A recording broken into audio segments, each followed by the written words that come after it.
mun nga waxtaan ak ñun si loolu. Okay, yes. So child tax credit dafa nekk loo xam ne fu mu nekkoon 2000 la pour sooy liggéey.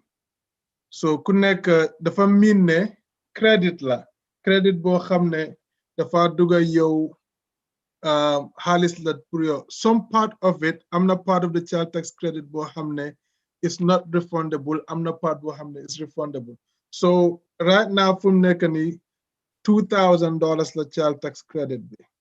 So out of the 2,000, 1,400 bi yëpp mun nañ ko dugal yow as money in your pocket. Wante num dee doxee ñu bari understand nuñ because dañoo wax ne okay man am naa ñaar ñetti doom lu tax nekkuma di am xaalis lu bari. So let's say yaa ngi make $40,000 si at mi nga am ñetti doom. So ñetti doom yooyu noonu yëpp ku nekk mu laa jox child tax credit of 2,000. So ñetta yooyu noonu yëpp dafa nekk $6,000. Wante right now $6,000 boobu noonu nekkangut xaalis yow si sa post. So nu moo doxee mooy nguur gi dinañ wax ne ok yow ñetti doom nga amee let's say ne yow defin nga let's give it a higher number, let's say 75,000 nga make si at bi with 3 kids nga war a am 6,000 in child tax credit. So léegi soo filee sa tax bi let's say ne amuloo jabar you know you are head of household right? So yaa ngi am $18,650 out of this 75,000 boo make boobu noonu is not taxable. Nguur gi nañ wax ne because yow sa filing status bi married living la head of household léegi ñu ngi laa jégal $18,650 out of the $75,000 boo make doo si fay tax. So boobu noonu soo subtracted that 18,000 out of that 75,000 di nga dese somewhere around 50-something thousand. Okay, so that 50-something thousand si loolu noonu nga war a fay tax. So léegi let's say yow $3,000 rek nga fay si at mi because yaa ngi naan man maa ngi amee doom yu bari fu mu nekk nii man moom maa ngi baax. So 3,000 rek nga fay. So out of the 50,000 guy calculate ba si kanam ñu ne la sëñ bi yow out of lii nii yaa ngi waroon a fay $4,500 nga waroon a fay because of the 50-something thousand boo amee as income. So léegi yow nga toog 3,000 rek nga fay which means there is $1,500 boo war a fay. So léegi si $6,000 boobu noonu nguur gi dinañ ci génnee 1,500 léegi yow nga desal 4,500. So 4,500 boobu noonu mooy nekk yow sa tax refund ci jamono boobu noonu. Understand? But because yow sa income bi is so high qualify you for an income credit. And income tax credit people ñoo xam ne amuñ seen income bi dafa low ci $30,000 under you noonu wante ñu ngi am doom nga xam ne am on top of child tax credit nañ am an income credit tamit on top of that nguur gi dimbale leen jàppale leen pour ñu mun a toppatoo seen njaboot tamit. So léegi does that answer your question or do you need me to? Yeah, it answer a little bit my question mais li ma jaaxal mooy xam nga comme depuis last month commencé nañu fay child tax credit bi tu nit ñi. Léegi par exemple man bu fekkee ni maa ngi recevoir child tax credit léegi ma fayal sama income tax at léegi loolu naka lay affecté su ma fayalee parce que loolu dama ko daan am te léegi ñu ma koy fay in avance wala ba tey naka lay affecté sama income tax next year. Good question. So that's a good one. am na suma client yu bari suñ ma woowee di ma laajte sorry, before I answer that question, Mahmoud, what's the name of the Facebook page? So go ahead and share the show. Itfa Euttu channel. If naga IF IT okay FA Institute channel. And it's on Facebook, right? Yeah, we have it on Facebook. Okay, cool. All right. I'm gonna I want to post it anyways. But let me answer this question first. So legi man a lot of suma client ñu ma wo di ma laajte questions. Wante man lu ma day wax gaay rek mooy su nekkee ne xaalis bi soxla wuloo ko den bu ko jël. Wante su nekkee ne soxla nga ko léegi jël ko. The reason why lu ma day wax loolu gaay mooy su ñëwee si yëfi tax season bi ñu bari dañ dee go crazy. So ñoom dañ dee compare suñ dañ dee wax ne ok lu tax man at bi ma war a am lu ma amoon daaw moo ëpp lu ma am ren. So ñoom noñ lañ dee compare sometimes duñ dee seet ne suma income bi is a little higher or maybe suma benn doom bu ma daan jox this much léegi is 17 years old, you know, mënatuma am yoon ñoom duñ dee comprendre. And it's not their job for guys understand. It's our job to explain it. But you know, during tax season, comprehension level to that, but how from there that it goes somewhere else. So, but coming back to your question, Manluma what this exactly what they're doing, okay? So because of the American Rescue Plan, Biden in the one, you know, put dimbale niti, you know, especially during this COVID-19 pandemic, then child tax credit being increased from $2,000 to $3,000 if your child snake in a sadombi open a juromi at. When the snake in a sadombi jurom atla from 0 to 5 years, then you qualify up to 3,600. Okay, but look at it definitely more. So let's say yo. Yangi make 30,000 say at me, yangi am ñetti dom, back to that situation again.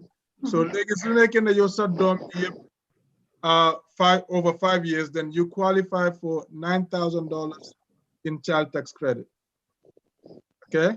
But previously, before the American Rescue Plan, you only qualified for 6,000. Okay? So legi you have an additional 3,000. So look at it of more legi. Because then bañ xaar ba January, February, March di joxe xaalis dañ defe ne nit yi ñu ko soxla léegi nii, so why not ñu jox ko nit yi léegi nii in advance. So léegi loolu lu mu doo def, you know, you have a 6-month period. So seetloo ñu ko door di ko joxe kan July, August, September, October, November, December, loolu dafa nekk 6 months. So su nekkee ne yow doom bu nekk si ñetti doom yooyu noonu ñu ngi laa jox 300 every month per child. So your ñetti dom yo am yangi am 900, you know, so 900 for the next 6 months, that's 5,400, right?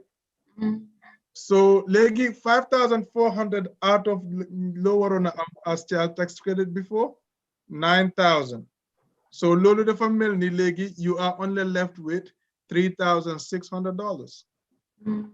So legi tax season bi su ñëwé January, February nga dem ci sa tax professional bi nga nako señ bi dama bëggon nga xolal ma, because xam nga ñu bari noñ la ndé wax duñ dé wax faalal ma da nga xolal ma. So su ko defee kooku dugal affaire si ñëw ne la ne soxna si namba si baaxuñ de. So last year yaa ngi amoon 9,000, you know, $10,000 tax return bi yoon mu ne la ne yaa ngi am 7,000. So because of advance payments, your jël noonu moo tax, you know, doo mun a am that much. Because gars yi nañ ko génne de xam nga nguur gi duñ dee maye. America maye. So advance payments yoo noonu yëpp, you know, nañ ko génne tax season su ñëwee. So léegi instead of yow nga war a qualify for 9,000 during tax season, to, you know, you only qualify for that 3,800. And depend on your su nekkoon ne no daan pay taxes, no continue to pay taxes, then your likelihood of probably you may either get less money or you may end up owing money.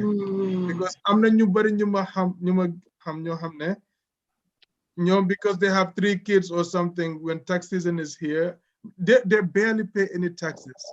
And if they take advantage of this situation, so their likelihood of getting something, they may get something, but it will be very little, and they start getting disappointed.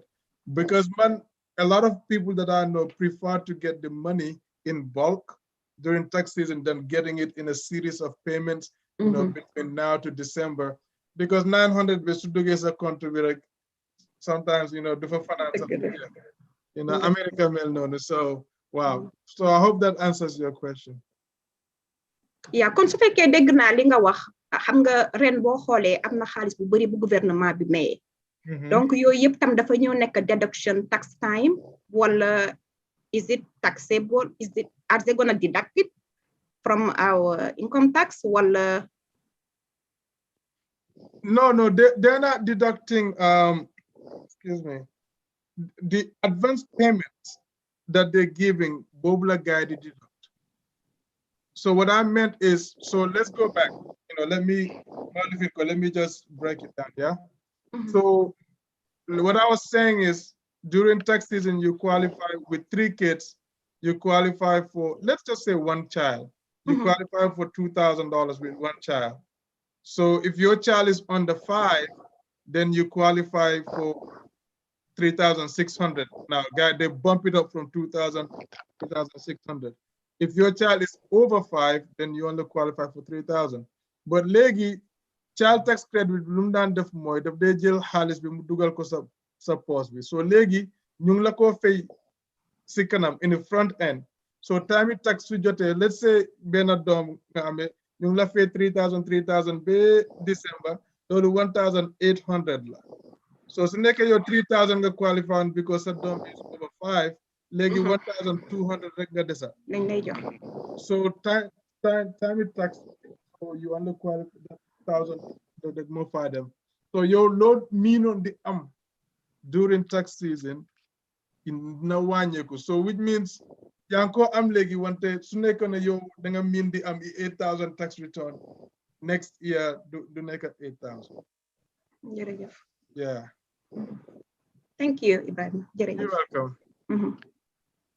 Mais Ibrahima, est-ce que loolu nit ñi xam man li nga may wax ni man is news to me est-ce que lii dinañ ko expliquer nit ñi before ñuy jël xaalis bi parce que dafa mel ni sa own money la mais yaa ngi koy jël in advance instead of nga am ko bulk parce que li nga mën a fay ci 8,000 doo ko mën a fay ci ay 400 a month.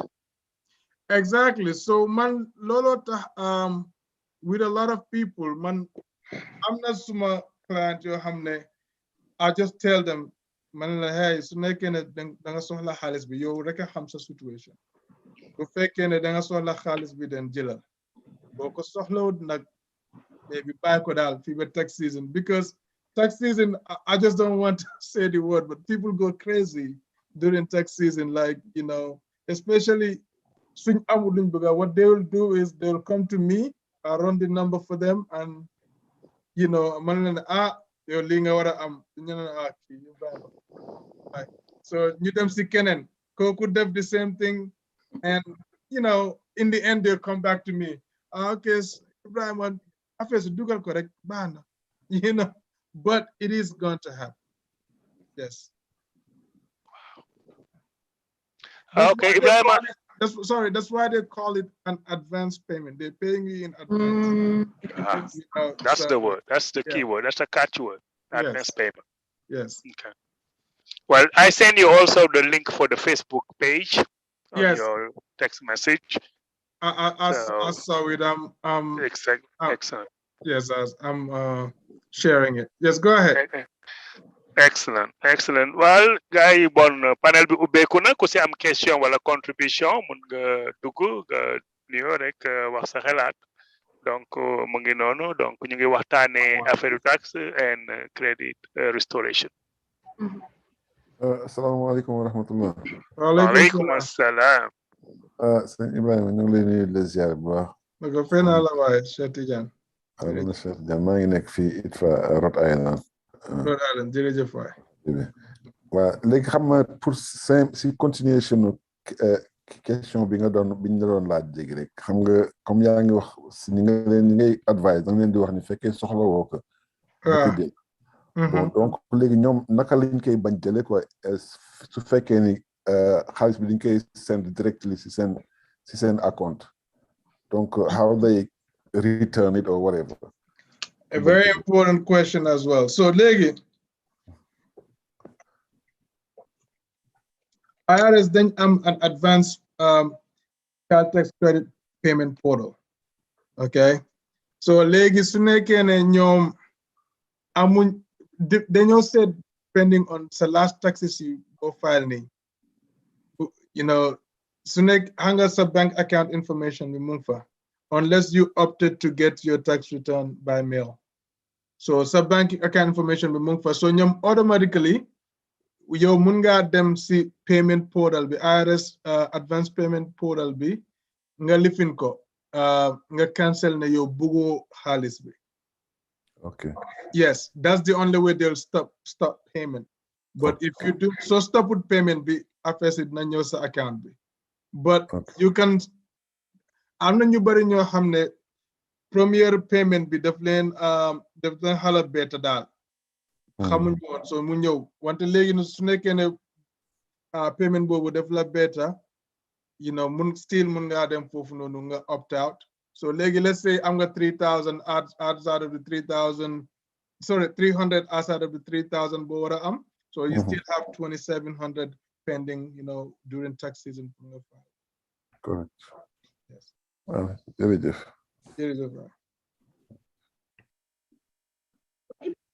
amul question amaat na beneen question. waaw xam nga boo xoolee ren ak stimulus yi. Donc foofu sax laa doon laajte léegi stimulus check yi nga xam ne nit ñi recevoir nañ ko nit ñi jot nañ ko. léegi bu tax jotee tam mbaa duñ ko génnee suñu xaalis suñu war a am comme ni ñu def lii nii rek. No, stimulus bi moom boobu lifin la loolu you know, it's a blessing. Okay. If you get blessed, you just accept it and keep it moving. But you know, all jokes aside, you know, boobu noonu, you know, xaalis la daal government bi moo ñu ko may. So boobu do affect sa taxes, yes. baax na jërëjëf. You're welcome. waaw bu fekk waaleykum asalaam wa rahmatullah. maa ngi leen di nuyu di leen ziar maa ngi leen di baal wax di leen ko baal jiital si nuyoo bi suñu sëriñ suñu kilifa sëriñ Ahmed si bu suñu maam Habib si bu suñu maam Haj Malick suñ ko nuyoo rek nuyu nañ ñëpp di nuyu suñu yaay soxna ma jigéen si mu nuyu ñu soxna yëpp. Senghor ñi ngi am mbégte am dalaatal la fii ci rajo Itfa bi. dëgg yàlla comme ni nga ko waxee woon rek sànq amoon na solo trop bi nga fi mujjee woon ba la passé xanaa di ñëw rek ci complété ci question bi nga nekkoon léegi li nga xam ne moom mooy advance tax child credit bi yaa ngi wax ne nga jël ko wala nga bàyyi ko mais après they send it to everybody da nga miin nga bàyyi ko ci compte bi wala dafa am option not to receive it da nga am noo xam ne mën nga ko def ba ñu bañ la ko send. Yes, loolu laa doon wax ne IRS bi dañ amee portal soo fàttali ko time stimulus bi soo jotu doon xaalis bi am na foo mën a dem nga enter sa information sa tur sa date of birth, you know, sa address information, then even sa bank information pour gars yi mun laa fay.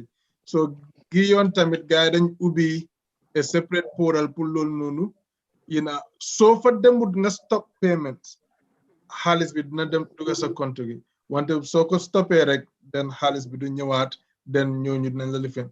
So what's gonna happen mooy fii balaa January gis nga noo there is fii between January 1st and January 31st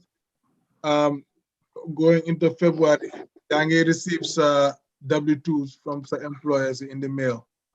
So gi yoon tamit, you know, probably is going to be something similar to that, maybe in a 1099 form that IRS nañ la yónni pour woon la exactly ñoom ñaata lañ la fay si advance payments yi ba pare sooy file tax bi doon ko joxaale sa tax prepare bi su ko defee ñoom ñu punch ko so suñ ko dugalee si système bi rek noonu la ñoo xamee exactement yow ñaata lañ la fay te léegi ñaata lañ la war a fayaat. Yes. Cindy, does it answer your question? Yeah, jërëjëf, mashallah. Thank you. Thank you. Once again, I'm going to jaraat beneen paper, like a statement about it. Yeah, okay. No problem, man. Jërëjëf, thank you.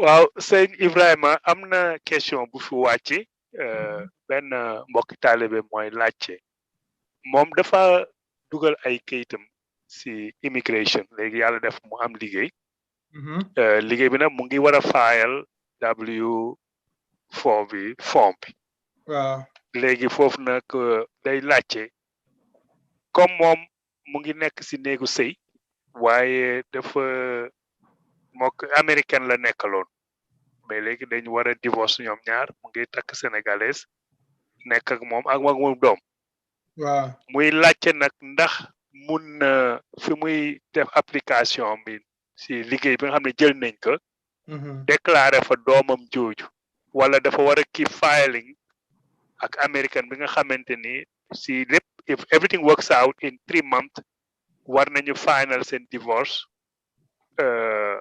mu ne ndax mun na xaar rek bàyyi le statu quo avec américaine bi léegi dans 3 mois su yàlla jeexalee diggante bële mu ñëwaat pour update mariage status am ok question boobu moo fi wàcc ok yow xam nga xale bi doomam bi mu ngi Amérique fii ndax mu ngi waaw Amérique fii ñoom ñëpp ñu ngi Amérique ok thank you jërëjëf El Hadj Maroum ku laajte question boobu noonu question bi am na solo trop jërëjëf si laajte bi so yëfi doom ak yëfi sëy yow dafa nekkal ñoo xam ne dañ ute so moom mun naa file si W4 bi W4 bi basically danga faa def sa dependent koo xam ne dinga ko file sa taxi dinga ko carry as a dependent kooku noonu mun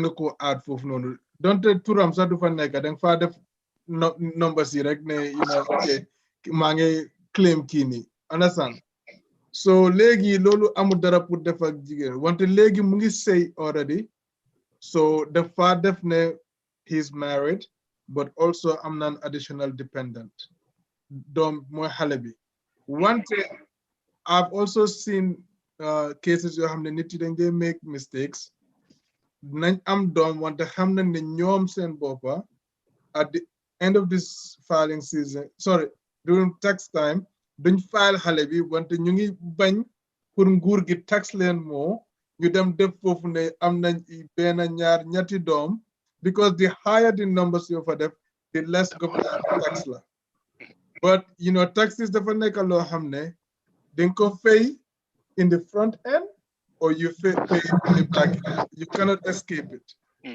So xaalis bi dina neex paycheck every 2 weeks or every 1 week or every month depending your pay frequency bi xaalis bi dina neex when the tax season sa tax man bi na la waa ji yaa ngi all living mu na la wante maa doon fay taxes of course yaa ngi doon fay wante fay loo waroon a fay because yaa ngi fa def ne yaa ngi am nangami doom fekk donte am nga leen wante maybe doom yi nekkuñ yow sa custody keneen moo ko faal just a caveat pour ñu bàyyi ko xel daal wante loolu pour waa ji moom mun naa dugal xale bi faal ko wante yëfi sëy bi tamit dafa nekk when it comes to taxes su nekkee ne yaa ngi sëy by December 31st, which is the last calendar day of the year, you are considered to be married for the entire year. So they can say anytime up to December 31st. So it file taxes, yaksa sohna si ko sale, ingen wara file taxes together. Once since mo mungi in the divorce process, even if you get married by December 31st, you are considered single for the entire year. So we file taxes in January, the file as single. Once you make a muy am dom, the file as a dombi, then the file as head of household. One thing I never more from nekani, you are probably legate say bitas. So probably wow, see W4 what now the update W4 so you mun ko tax the right way because legi instead of more muneka married filing jointly with one child or two children, léegi mu ngi nekk a head of household, you know, with 1 child or 2 children. So léegi nga gis na standard deduction be different. So he has to go and update his W4. If I were him, su ma nekkoon moom, maybe mu update ko léegi nii su ko defee mu mën a am advantage. Because léegi comme lu ma la wax rek, you know, if you divorce on December 31st, you're considered single for the entire year. So he needs to start paying his taxes based on a single or head of household status, now getting ready for what's going to happen by the end of the year. Thank you so much. I hope he's listening, and definitely that was a good answer. We appreciate that. All right, the floor is open. If anybody has a question, contribution, suggestion, we are welcome. The floor is open.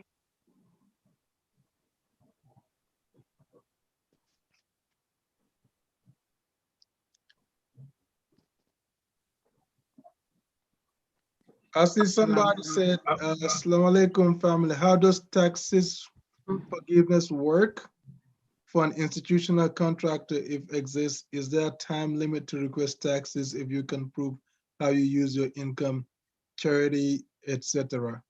I don't think I fully understand what his question is, but I'm thinking he's probably talking about the PPP forgiveness, you know, for contractors. If Sunek and a little more question, can you please type in the chat quickly so I can. Assalamu alaikum. I am well, mangi jegalu de parce que mangi dugal question bo xamne is far, you know, from the subject you are talking about. No, you're fine. Okay. Okay. So man last year 2020 dama amon dama don ligéyal. So it's a government job. So xaalis bi ma fay yeb dama daan def every year dama daan fay immediately monthly. Why 2020 dafa metti woon si man ak sama réew. So donc xaalis bi dama ko use somewhere else.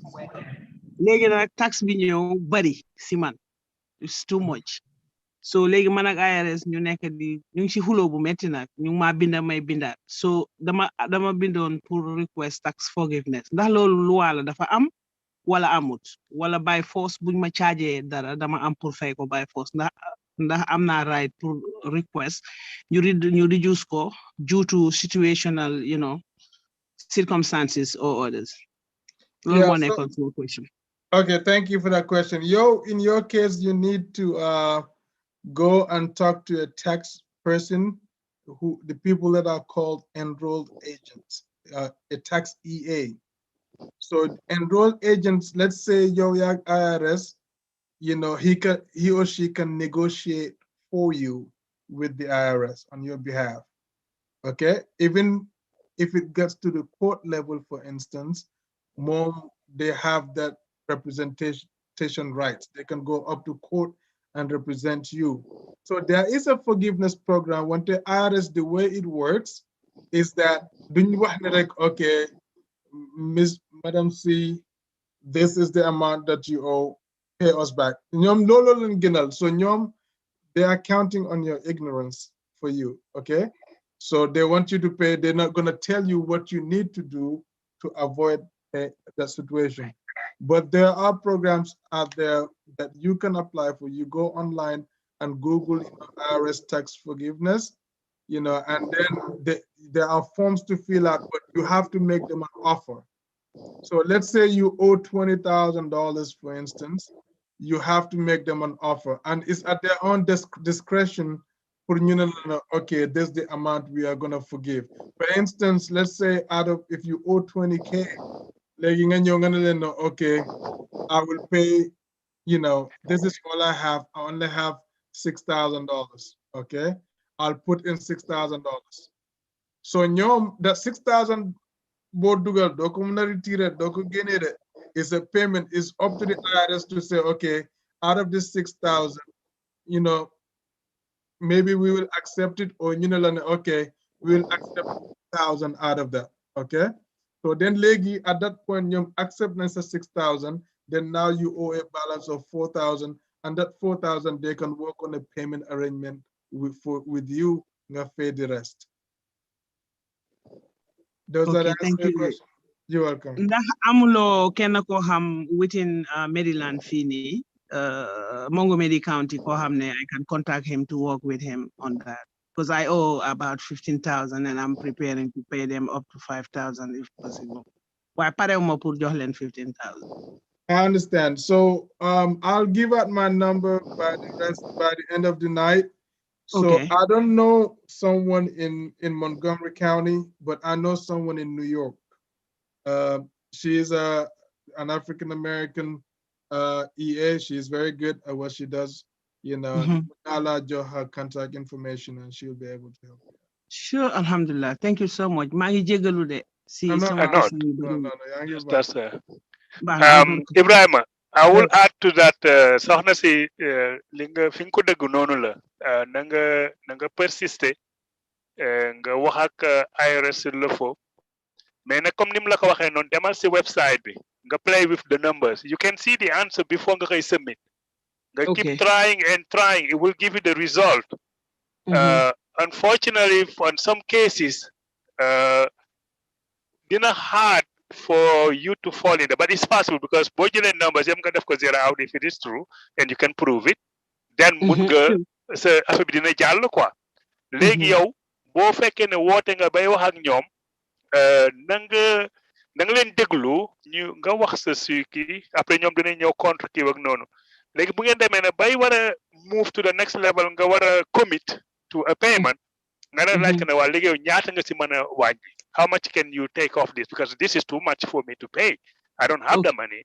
Because then really? Put on hold them ne la xaaral ma dem wax ak suma manager whatever. Di ñëwee ne wax la nangam dañ mën a kii nga négocier daal avec negotiation skills la rek ak ki ngay taseel. Xam nga léegi nag foofu noonu di nga mën a xam nga pour man même buñ siy teg sax 10,000 wala 5,000 is still something that you didn't have when you start the conversation. Of course. You know, but nag na ma lay xamal nag ne wait bi moom. It's very discouraging. It's going to take you 3 hours to speak to someone. The offer number in lay jox nonu do number yela fay tek. Ñaarel bo they focus you know how to manipulate the system. Well, and after the payment, now you giving them money, most likely somebody will answer. But that was my experience, and it didn't work out for me. So I was just sharing that experience. But it's worth it. I really appreciate the contribution. Thank you so much. I'll follow it, really. Albarka. Dafa mel ni gis naa fi président Bamba Soxna. Mr. President. Sa président mu ngi si line bi de. Wax ko mu duga. Il faut mu duga. Waaw président su duggee kan ñu xaalil ko yoon gi. waaye xam nga suma patron mooy suma vice président bu suma vice président for ma talk seetaan waaye am na a question for you. Okay, go ahead. So man, I know that some people, although married, would file separate, which I mean I don't know if it makes any sense. I don't know why anybody would do that, but I know people who do that because I think they see it as if, okay, so Jabarji collect, husband we collect, maybe they end up with a bigger tax return. Is there a consequence to that? Yes, sir. Yes, sir. That's what I thought. Go ahead. Yes, so I'm echoing somewhere. I don't know if you see a speaker. Okay, so thank you, sir. So man, the only reason I would see people file married filing separately will be in the case where maybe husband or wife, one of the spouses is in debt. You know, maybe probably student loan debt, or maybe, you know, child support debt. When they file their taxes, it will be taken away. Understand? So let's say you and your wife file for taxes, you file jointly, and one of you owe money somewhere to some government agency, and when you file, you know, the entire amount will be gone, unless you file a form called the injured spouse form. With the injured spouse form, probably 3 to 6 months for you guys to get your refund because it has to be verified. You know, so a lot of people in that case, they'll just go ahead and apply different married filing separately. So, but if you file jointly, your standard deduction, which is money that the government is giving you free out of your entire income, right now for married couples is $24,800. But if you do married filing separately, is $12,000, is half of that amount. Understand? So each of you do that. And when you go, let's say you and your wife both married filing separately. When you're filing married filing separately, you have to enter Sajabar Turam, her social security number, her date of birth on your taxes. She has to do the same.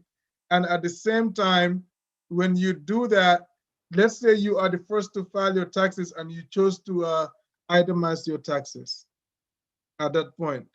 And then maybe I paid charity here, I did this, you know, the 12,000 standard deduction is too small. So maybe I did some things that's gonna surpass that 12,000 standard deduction, you know. So Sajabar Tami filam sujote, so nekene mom amul any living, how to call it, itemized deductions to file, she has to file itemized deduction because she has to follow exactly your law def on your taxes on hers as well. So if she doesn't have anything to itemize, then her standard deduction becomes zero. You know, so which is a downside of doing the married filing separately. So that's why there has to be a good communication between the two of you to do that. And another thing too, you guys are going to school, for instance, and you probably qualify for you know, American Opportunity Credit. It may not apply to some of us here, but it, you know, it applies to some people. So all those, the only tax credit you qualify for when filing married filing separately is the child tax credit for kids. So let's say this NACO in the Gambian community or other communities, you know, the husband and wife, you know, okay, let's file married filing separately, but let the wife carry all the kids. So they do that and they file their taxes. Maybe the wife's income was a little bit low. They're banking on getting a whole lot for the wife, and maybe the husband gets a little bit. So, you know, she goes and files her taxes and she does not qualify for that earned income credit at all. So she comes back and they say, oh, you're only getting $4,000, you know, and she's like, man, last year I got 10,000 because you do not qualify for the earned income tax credit. You know, the only credit you get when you do married filing separately is a child tax credit, nothing else. Education credits, all of that is gone. So the government, in a way, kind of discourages people from taking that filing status, though they make it available for people, you know, in certain situations where one's history impacts another person's, you know, current earning capacity or something, or refund. Yeah. Does that answer your question, sir? Very much. Thanks. Thank you, boss. Assalamu alaikum. Wa alaikum assalam wa rahmatullah. Hajra Mamour ñu ngi ziar bu baax di ziar tam mbokk yi ñu fekk ci panel bi yëpp. Well, no, I was just following it up. Ci loo xam ni moom la suñu Ibrima doon wax léegi noonu ci filing separated, married but filing separate. Just going from experience. I'm na loo xam ne I called it the unintended consequence. More you file the credit, you do it 1 year, and you go back. Try li ñu expérience bi ñu jot a vivre mooy jéem a après jéem a dugalaat you call it financial aid for the kids, for the children. Automatically, then you go from 1 year to another. We were subjected to all types of verification. And the Irs, they wanted you to go back the same route as you did the prior years. Unless you go back and amend it, which is a very costly route sometimes, it was, you will not, the colleges and universities might block the financial aid process for the kids. And that's something that we've gone through. So it makes total sense. taxes must be paid either at the front end or the back end, but they will be paid. Yeah. It makes total sense. It was just want to share that with you guys. If you contemplate, you have kids going through college, that financial aid process will be a big hurdle for you. You will not get past it until you verify it. And you know what? To get it verified, they'll send you straight to the IRS, and the IRS will want you to amend the taxes back to the form it was.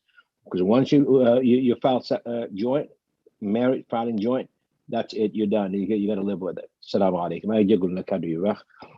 Wa alaikum assalam. And lolu nonu balal mo de Seigne Mahmoud luma ci bugona yok rek because right after this call I have a tax that I'm going to work on, which is even an amendment. You know, in our community then they no butarap. Bamba, you can even attest to this, you know, you preach about it all the time.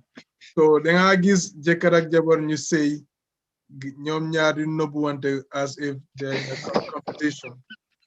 You know, they am torop. So and with that, gis na lo nonu a lot mu ngi happen in a way that nga gis ne time tax su jote jekar bi call muna okay man dama file single, you know, and maybe jël benn xale jabar bi call naan ma okay dama file head of household, you know, but these two people ñoom ñëpp ñu ngi dëkk si kër gi, you know, kenn file, you know, maybe dañ am ñetti doom jabar bi file ñaari xale bi jëkkër bi lifin file single, and these things happen. O nga dégg jëkkër jabar bi naan suma jëkkër su la laajte ñaata la am bu ko wax dara, you know, or you know these things happen. But you know, I think what's, you know, comme waa ji lu wax nii, you know, it can impact in the future when, because gis naa what you have to do now is go ahead and amend your taxes, because I'm in a situation so the wife called me last night to amend their taxes because that's what they did, you know. So legi she's applying for financial aid, you know, for school, and she cannot get it because, you know, mu ngi bind ne dafa sëy wante mu ngi file single, jëkkër baa ngi file, moom mu ngi file on head of household, jëkkër bi file single. And you know, sometimes IRS amuñ suñ jot rek sometimes wante if they follow the paper, if they follow the money, they can find, you know, it doesn't make sense nga gis, you know, ñaari grown people live in the same house and they're not shacking, but you know, one is filing head of household, the other one is filing as single, and you know, they bring a lot of problems, especially, you know, if you live in a state of Texas, for instance, it may not be a bigger deal because you're only dealing with the IRS as an entity, because ñun fi amuñ state income tax. But so dëkkee si yeneen states like Wisconsin, Oklahoma, some of these states with state income taxes, it becomes a problem, especially su nekkee ne yaa ngi am government benefits. Okay, so am government benefits, so applications yaa ngi fa binda sometimes ne yaa ngi am jëkkër nii ak nii. Then on the taxes they see something different. So those state revenue agencies, then they have their due diligence. They look at those taxes and verify them, you know, against your information. And if there's any form of, you know, inconsistency for the guy, they will come for you. You know, so I've seen it. I've lost clients, for example, in state of Wisconsin. You know, I dealt with them based on the information they gave me, and I advised them based on, you know, what I'm saying right now, but they wanted me to go ahead and do it anyway. So you do that, and then in the end, you know, they get penalized by the state. They owe the state all this money, and now, you know, they come back to you, the tax preparer, and accuse you of not knowing what you're doing. But there's some of these things, you know, then you remind each other, you know, of this tax living. People try to find different ways of evading or enjoying certain tax advantages, you know, when later on down the road, you know, it starts to hurt them. Ebrima, just to add to that, in this case, we did it for 1 year. It yielded only $1,000. That was the difference. It was the prior year. Now, when we turned around and amended it, guess what? How much we refunded? More. Exactly. A little more than that. Yes, that's a fact. And this person that I'm telling you, I looked at their stuff, and they're gonna get more money, but also it's problematic because now, you pay the tax professional prior to do your taxes, and now you have to pay a tax professional again to do it. So that's taking money, from your pockets. Like Bamba like to say, I'm not trying to manage your pockets, but that money could have gone somewhere else, So Right. if you made a wise decision, jërëjëf Ibrahima. Lat Gueye mën ngeen dimbali laat. Asalaamaaleykum. Waaleykum salaam. Waaleykum assalam. Kontaan si waxtaan bi. Dama amoon benn question bu ma ko bëggoon laaj. Am naa ne dépassé ngeen sujet boobu mooy affaire student loan yi. Non, comme ça dama dégg nga expliquer pour affaire student loan 10,000 nga apply for student forgiveness, loan forgiveness. So apply loan forgiveness, then okay, dañ la loan forgiveness, dañ koy stop, mais intérêt bi meanwhile bu ngi continuer di rouler. Est-ce que comprendre nga sama question? Wala ni ma ko posé. Léegi bu ko defee da ngay jékki-jékki ñu jox ko beneen agency bi la ok dañ def tout pour dindi ko, mais après ñoom tam ñu commencé la mun nañ la mën a jox monthly payment ci saa si, mais da ngay gis ne chaque fois xaalis bi ñu ngi ciy teg intérêt. Ma doon la nan nga mën a def pour jox leen benn prix forfaitaire, est-ce que c'est possible comme li nga wax ndaw si sànq, wala loolu nan nga ci mën a génne? Laat maa ngi jégalu de man ku nekk xam nga wax dëgg yàlla ku nekk ak loo xam la ak loo man sa liggéey loo su ñëwee si student loans su ma xam-xam màcc si bu baax noonu. D'accord. But lu ma xam from a general understanding of things, am na ñu bari ñu la dee call ñu naan la student forgiveness programs fii nii, so you have to be just careful who you actually dealing with. Are they really, trying to forgive such student loans or whatnot? And one thing I know, Tamid, for instance, a student loan, if you have student loans of $30,000, for example, and the government forgives the entire $30,000 for you, they've forgiven it to you, but you owe taxes on that $30,000. You can't escape that because now they've forgiven it, but it becomes income to you. So at the end of the year, they will send you a 1099 form that you have to live in, do with your taxes during tax season. So let's say your normal income is $50,000. Now you have a 1099, of $30,000 that you have to pay taxes on. So you cannot escape that. So even if you're forgiven, you still have to pay the tax component of that forgiven amount. But I'm sorry I couldn't answer how interagencies work with interest on you. No. Maybe next time, we'll try to look up that information for you. Yes. Thank you so much. You're welcome.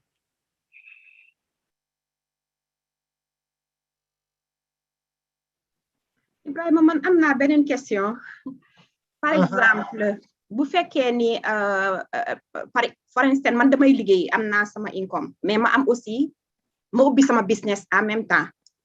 So and is a sole proprietorship. So at the end of the year, did I need to file my business and my regular income, or you have to file separately?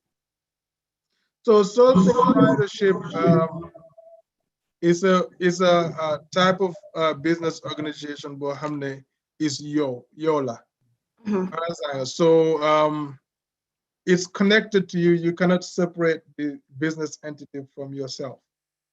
So let us munga them downtown and apply living for sole proprietorship. Depending on the county, I'm not in Dallas County fee is about $26. All you have to do is look on the database for the business name, said does anyone else have the same name within the state? If not, then you get approved and you have your business going on. So come tax season, so let's make it simpler for our community, especially the kind of businesses that we usually tend to be involved in. So let's say I'm your full-time job, and then you own a different, maybe a hair business, right? So as a sole provider. So at the end of the year, when you're filing your taxes, you file what is called a Schedule C, which is a business tax. And then it's combined with your individual tax return, and you file your taxes with that. So with the Schedule C, what that does is now, so let's say your normal income, I'll just keep it at 50,000. That's what you made, right? So then to get the information, be income be you know, then the other part of the income, you hold the business, be nyatanga makes the business. So let's say in the business the entire year, you know, so revenue from the business is $100,000. Okay, so out of the $100,000, you know, you have, that's your income. Then you have associated expenses that come along the business. So you're with the business, yange fay luwas for the business for 12 months. Yange fay kurang, yange fay ndokh fofu nonu. Hanga be pare business being a hair business, yange jënd mesh kawari ni ak bagas lu bari yange fay your phone bill, you know, yange fay lu bari that. So you know yep expense you know yep dañ ko wara génné ci 100,000 bi nga declare ne lolu nga make ci at bi. So let's say low declare yep, it comes up to 60,000 as expenses yep. So legi 60,000 we then go gain it 100,000 bi legi yangi make 40,000. So 40,000 bobu nonu moy sa profit bi then ko yoka si 50,000 bo make on legi sa income bi overall for the year becomes $90,000, and that will be what is called your adjusted gross income. Yeah, but Lolo, I'm not solo. I'm not, you know, things that you add in there. For example, you know, it takes you 20 miles from your house, you know, to your job. You know, you calculate all of that. You know, mileage credit B. You know, that's all goes towards expenses for the business. So yes. About how you paying yourself. For instance, I'm working, I have my business, is a new business, but I'm not taking a salary because it's a new business. So how do you justify that, you know, how do you deduct, you know, your salary from that? If no, you don't deduct the salary. No, I mean, is the for example, I'm business, I don't hire anybody, but I'm not getting a salary because this is a new business. I cannot afford to pay myself. So what do you do at the end of the year? So that's what I'm saying. It becomes what is called pure profits. Number one thing when you have a business, well, you have to keep your books. Yes. So you have to make sure your expenses are well documented. You know, your income is also well documented. And also you separate your business from, in terms of money, you separate your business money from your personal money. So when you're making expenses, try to go and open a business account, you know, with a bank. You know, if you don't want to do it with a regular bank, you can go with a credit union. You know, they are more flexible, and you open a business account, and then so that you can track at the end of the month, you know, what you've done. So in terms of paying yourself, you don't pay yourself. So when you're filing your taxes, all you gotta show is, this is what I made the entire year, and these were my expenses for the business. Then this is the difference. So let's say that 40,000 is the difference. Maybe out of the 40,000, a lot of money, you spent it on your own personal stuff, but it's still at the end, it doesn't matter if that money is there in the bank or not, it's spent, but it's not spent towards the business, it was spent individually. That's pure profit, and it counts as income for you. But when you have a business like that, you don't pay yourself. You cannot pay yourself because you are the business. The owner.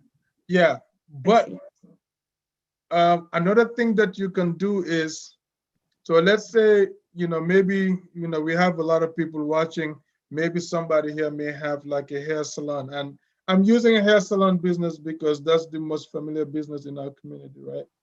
So legi, most of the people need their jobs in hair salon. I keep saying this all the time because I want people to understand new timbaland tamit. So you have people that work for you, and making a guy am kate, and they're working for you. Ñu ngi am dom at the end of the tax season, mun nga dimbale guy tamit ñoom tamit ñu am seen xaalis. So let's say yaa ngi am salon baa ngi dox yaa ngi am 3-4 people ñu laa liggéeyal ñoom yëpp borom doom lañ borom kayit lañ or whatnot. So yow yaa ngi fay guy donte noo dee fay guy is every later ngeen split xaalis bi. So that could be different, but at the end of the year mun nga calculate ñaata nga fay guy throughout every letter ñaata nga fay guy. Maybe you write it down in the book, and at the end of the year su nekkee ne 15,000 nga fay guys, you give them what is called a 1099. You can do that even after sole proprietorship. Nga jox guy a 1099 NEC, su ko defee ñoom tamit nañ jël loolu noonu is legitimate ñu dem file taxes with their kids, ñu mun a am an income credit, ñu mun a am xaalis tamit. Understand? So if you say, let's say you have 4 employees, and out of all those 4 employees, you pay each one of them 15,000 or whatever various amounts that you pay them throughout the year, that lessens the your set tax burden. Understand? So a lot of people in there definitely want to the fact that you lower on a face taxes no one you could up. So let's give that same example of you making 100,000 and all your expenses came up to 60,000. Maybe if you had paid additional wages, to those people that are termed independent contractors, and maybe it goes up to 80,000, and now your tax liability will be only on $20,000. So it's very important new dimbalante tamit and new wani, which is legini guy Irs. For a lot of people, the Irs watches those things very, very, very closely now. Moi communion nirek because yangi am bena ñaar o ñetti xale nga ñew rek nga ne tax prepare bi ne maa ngi am business mun la luy sa business mun la ok dama am salon fan la salon bi nekk mu ngi ci ma kër gi léegi salon bi dañ ko register no register wu ma ko so léegi how do you prove your business? Yeah, so we have to kind of work with people, or even su nekkee ne donte sa kër nga ko def sax nga register business bi su ko defee nga mun a am something to show ne ok lii suma business la am naa account is legit su ma file taxes bi am naa su lu ma sukkandikoo ne lii mooy business bi so IRS suñ waree pour ñëw audit la yow am nga something to show ne ok this is my business and this is what I filed, instead of ñu ñëw ñu la ok ana business bi amuloo dara looy wane, now you have to pay the IRS money back. Thank you.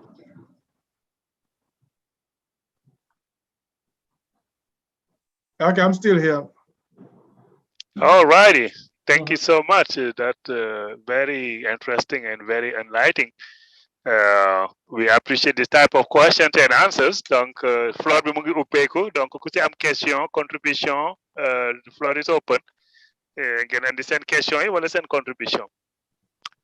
Donc, en attendant, man maa ngi fii nga xadi doon waxtaan noonu. Bu fekkee ne nag yow business bi da nga ko créer for other purpose. Xam nga léegi saa ay gars yi dañ créer business pour que ñu mën a am si loan yeeg yooyu quoi xam nga. Mooy business yi nga xamante ni xam nga is labiyiste la quoi. Nga xam kenn ci kii bi ñoom ñu lijjanti la lépp nga affaire yëpp jaar yoon. Nga jot say affaire bon après nag léegi yow business boobu moom xam nga purpose bi taxoon nga ubbi ko miit nga ko ba pare mais est-ce que loolu yow bu at bi jeexee da nga war a ñëw fayal taxe si turu business boo nga xamante ni yow wóor na la yow denc xaalis rek nga fay def. I mean, it's a business account for sure. Yeah. Am nga kayit yëpp légaliser nañ ko jaar na lépp fu mu war a jaar through Congress ak yooyu noonu yëpp trésorier rek yëpp high people ñoo ko li def quoi mais lépp is valid lépp is good mais wóor na la yow lii high kii rek moo tax nga am ko quoi balaa loolu moo tax nga am ko xam nga dëkk la bi la quoi no I'm not for waxee nii wante when it comes to businesses like that, you know, let me just answer it this way. So waxee ne da nga am business, the business be made you money. Okay, the onus is on you come tax time to declare that you made money, and then whatever amount you made, you know, nga lifin ko dal nga declare ko su ko defee IRS mun am, especially su nekkee xaalis boo xam ne ci nguur gi la jógee ñëw si yow, you know, wante su nekkee ne loan la, you know, is a loan is not income that you have to file taxes on. Okay, like unless Suneken is forgiven, and when it's forgiven, then you have to file taxes on. For example, quick example, these PPP loans that are floating around, that you know, okay, you can apply for forgiveness and you'll be forgiven. Okay. So let's say you got $10,000 from the PPP loans and you apply for forgiveness, you're forgiven. At the end of the year, you'll get a 1099. You have to pay taxes on what you've forgiven. Understand? So that's what is it? But to answer your question, you know, in the best possible way, Alaj Mahmoud, you have to declare your income, and then you pay taxes on it.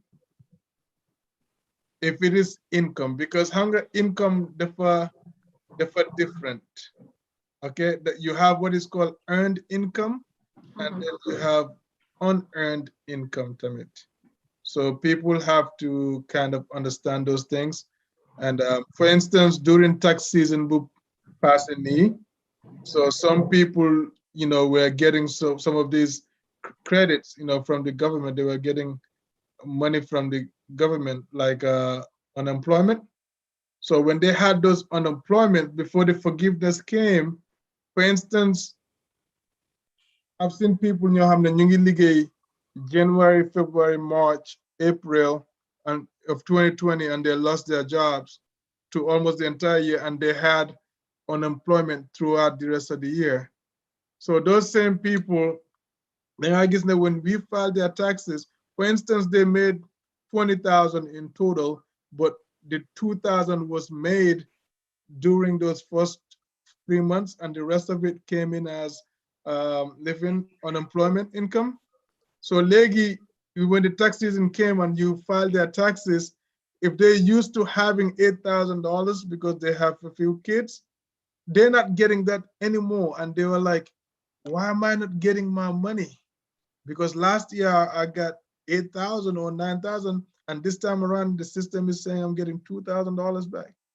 So because that money you were getting is not earned, you know, it's unearned. And to get the earned income credit, the income has to be earned. You have to work hard to get the money. So that's the problem with that. But now it's a good thing that the government, you know, last year they introduced a program to where for this tax season for last year, those people that lost their jobs, for example, if you can compare their current income with the previous year, so like on the 2019, they made 23,000, and this time around they only made 10,000. They provide a space where you could put the previous year's income in there, and that would maximize their tax refund. So that helped out a little bit. And additionally, later on with the American Rescue Plan, it provided up to so living to the unemployment income, 10,000. The first 10,000 of that unemployment income became untaxable. So which also helps out a lot of people during this tax season. And the government is starting to pay. So earlier, New Taylor filed sent taxes that had unemployment income.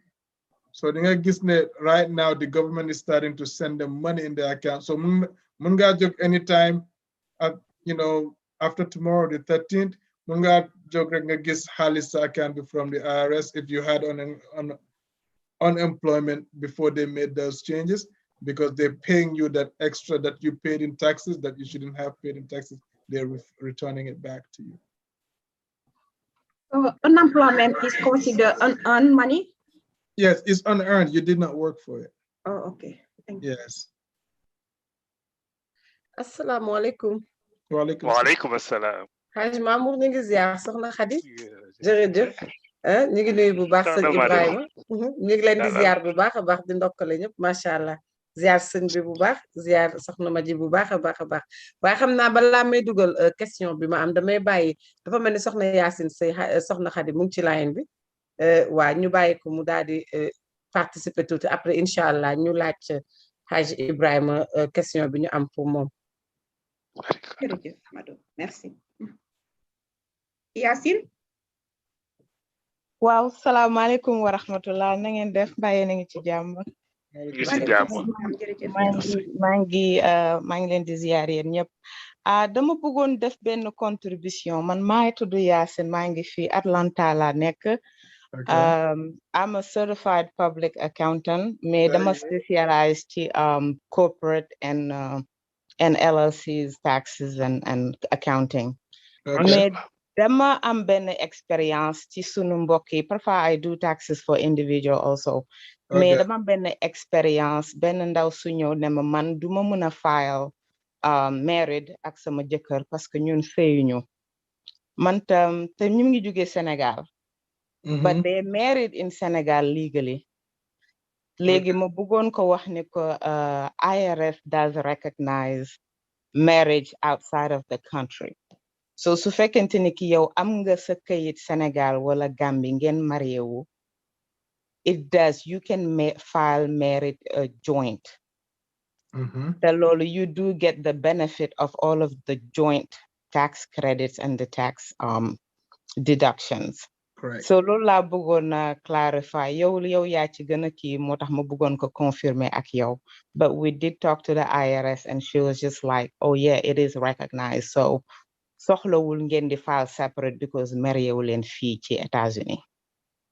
Yes, thank you so much, Yacine, for that. That's you've already answered the whole thing. So yeah, absolutely, you're absolutely right. It is recognized, and then they can file. So I'm gonna ñàkk a laajte bi la rek ñu bari duñ dee xam ba pare sometimes how ma daal dañ dee rusa laajte or what it is. Wante it's very important that suñu xamul daal ñu laajte ñu xam su ko defee nga ñi yokkala xalaat su ko defee nga mun a jaar si yoon daal. And the jërëjëf Yacine, that you answered it very well.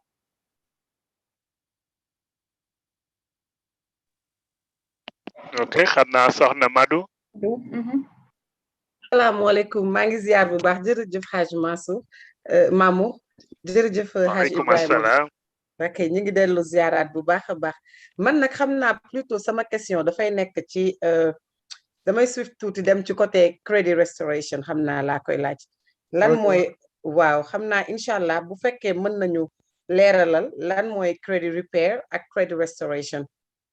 I'm sorry, lan mooy having a good credit and restore credit. Credit restoration is just the fancier word for credit repair. For example, you see people that are janitors, for example, and so now using the word janitor, the phrase janitor, the word janitor is not appealing anymore in certain sectors, right? So if you're a janitor, they'll call you a sanitation engineer. So that's the more appealing term to use. So when it comes to credit repair, Tamit, instead of telling somebody we're repairing your credit, you tell them, okay, we're trying to restore your credit. Credit restoration, yes. Thank you. I'm not going to ask a question, Bubak. I wanted to know what is the difference, but you got it. Yes. I'm not bu fekkee mën nañu duggal tuuti ci waxi crédit sëñ Mamour su ko defee ñu daal di gën a waaw loolu moo war a nekk sax beneen volet bi comme ça ñu mos si tuuti ça c'est vrai loolu noonu la so ko Ibrahima affaire credit how important is it in this country? I mean, why should we worry about it? Because man bi ma fii ñëw dañ noon ngay ñëw jàng 5 ans nga ñibbi ngay jël bor yoo xamante ni war na doo ko fay. Well, what is it? But now we're paying les pots cassés. Les Français we're paying les pots cassés. Xam nañ ne crédit moom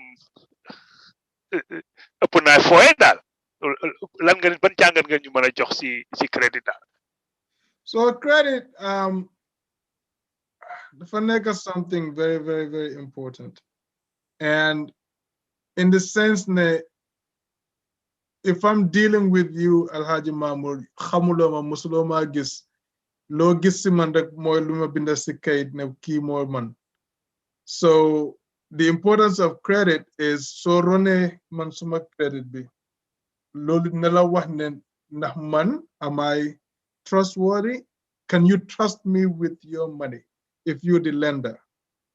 Based on my history. If my credit history says ne, every month I make payments on time. So for the past 6 months, and I have a very good score for the past 6 years, sorry, at Ubari, and it shows on the credit report with a good score, your likelihood of approving me are higher than if the number said otherwise. So because dinga xam ne ko kii am na pas-pas bi am na man-man bi every time he has the commitment and dedication of paying on time. So if I give him this amount of money, he will pay. There's a higher probability that he's gonna pay me, on time. Then I'll get my money back. So that's the importance of credit. That's how important it is in this country. Yeah. Wante comme nga gis na comme si dëkk bi fii nii ñun suñ fi ñëwee jógee Afrique ñëw mosu ñoo dégg credit xamuñ luy credit nga ñëw fii nii toog yow ñun luñ xam rek mooy nga liggéey nga denca xaalis bi soo ko dencee nga save ko si banque bi xaalis bi du la jural dara mbite nga jël xaalis bi yónni ko si dëkk ba so ñun loolu lañ xam so wante soo ñëwee fii nii ñu naan la ok yaa ngi war a jëndi lii nangam may bugg a jënda oto wante awma xaalis bi so oto bu ma war a jënda mu ngi jar $20,000 so naka laay def wante am naa $2,000 fii pour def down payment so léegi 2,000 laa am so léegi maa ngi war a am loan on the 18,000 so naka laa ko mën a amee mooy through credit so suma credit bi war naa ko liggéey mu baax meaning war naa nekk di fay suma monthly payments yi on all the open lines of credits yu ma am over and over and over su ko defee anytime I dem apply for that car loan, that mortgage loan, whatever loan, maybe yaa ngi soxla loan from the bank for personal reasons, loolu soo ko apply, your likelihood of getting it is higher.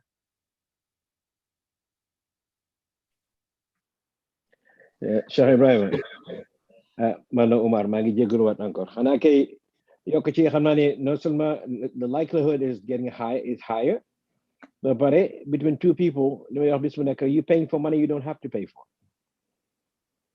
parce que man ak Alaaji Mamour mën ñu ànd léegi wut benn oto we get the same car for some reason Alaaji Mamour ends up with 2-3% on a credit on the loan. I end up with 19%. Yes, I was about to come to that. Yeah.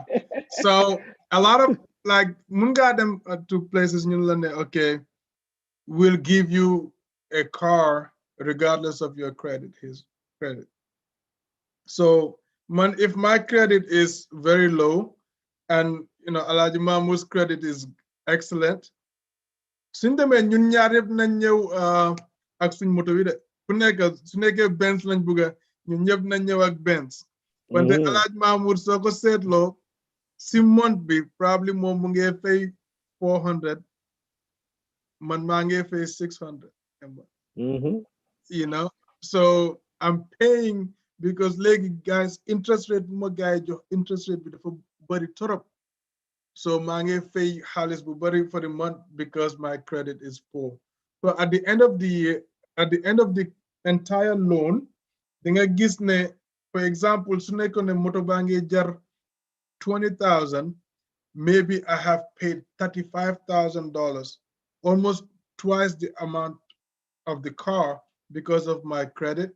But maybe the car cost 20,000. Probably he only paid $22,000 on the car at the end of the loan living program. So that's another thing that we have to pay in mind. You know, so buge jënd kër, so buge jënd moto ak yu bare bare léegi dem na be comme soy ut yëfi car insurance they do a soft credit check. You seet sa credit bi no munti lu fi ne am na yeneen liggéey yoo xam ne yaa ngi ko bugg a am sax si banques yi yeneen financial institutions yi or even yeneen place yi ñu ngi seet sa credit bi because mun naa am yow sa loxo xaalis dina jaar sa loxo wante sa xaalis si company bi su waree jaar sa loxo bi dañ war a make sure dañ bugg a make sure ne xaalis bi su ko moo jaar kooku noonu wóolu nañ ko ne nekkut koo xam ne am na financial problems su nekkee ne yaa ngi in debt, you know, debt yaa ngi am debt bu bari, you know, i bor yu bari yoo war a fay nga nekk di liggéeyal company boo xam ne toujours xaalis bu bari mu ngi jaar sa loxo xam nga gars yi foog ñu xam ne okay kii, you know, your likelihood of taking that money is higher because, you know, di nga mun a something na la tempt daal pour nga jël xaalis bi pour nga dem fay sa bori or whatnot. If your credit is excellent with less debt, your likelihood of taking that money is low. Because we are unpredictable, but your chances of taking it are very low and you get hired on the job. So all of those things are things that we need to consider when it comes to protecting our credit. You know, establishing credit, you know, working on it as an ongoing thing, protecting it, making sure that nothing happens to it, and also not just doing that, but also along the way, making sure that we help them establish credit at a very young age, not very, very young age, but you can do things for them. For example, if you have a son or daughter and they are about to be 17 years old, 18 years old, right? And you have this joint bank account for them.